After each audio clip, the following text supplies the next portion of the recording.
Welcome to my fourth video in the 5-part series on 5 reasons you're avoiding social media and why it's time to get over it. In the first 3 videos, we talked about getting over these 3 reasons you might be avoiding social media: time, money, and the question of value. Now we're going to talk about an even more personal reason. You might be nervous about the kind of response you might get. What if people talk bad about you?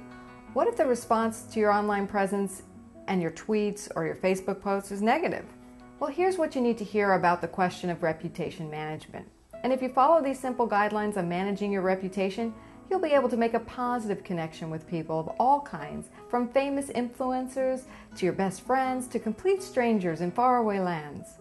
First, avoid the hard sell. Whatever you do, don't be overly self-promotional. Focus on how you can meet the needs of others. For instance, don't say, "If you need X service, contact me." Rather, say, "Here's a tip on how to," and fill in the blank, and then post a link to your site. It's a much softer sell.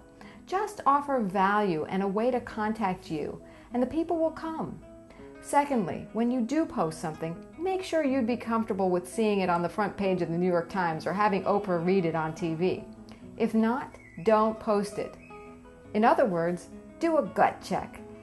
If you feel like what you're about to say might come across as in the wrong way, don't do it.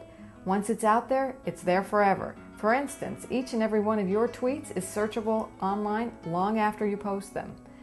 Thirdly, keep your interactions on social media what I call professionally personal. Share what you would with a colleague at a business social function. You may talk about personal things to give your readers the feeling that you're human and you have some interests outside of your work, but don't overshare. I recommend about 30% of your posts being lightly personal. And fourthly, here's my social media golden rule. Never, ever place negative comments on social media. Always be positive. Others may go negative, but please resist the urge. This is the one time to do what your mother told you. If you can't say something nice, don't say it at all. Be helpful instead. Fifth, verify before you blast. Make sure all your information is accurate before you blast it out for the world to see. For instance, is the sale you're talking about still going on, or did it end last week? Sixth, if God forbid there is any bad talking about you, address it at once. It's the same as the offline world. The customer's always right, and you'd be surprised how fast you can turn a disgruntled customer into a loyal one just by caring enough to address their complaint personally and politely. As you follow these simple guidelines, you'll have great fun and a great reputation online. Tune in for the final 3-minute video in this series next time, when we're going to talk about what to do if you feel technically challenged by the internet. In the meantime, visit me at www.lauraonsocialmedia.com.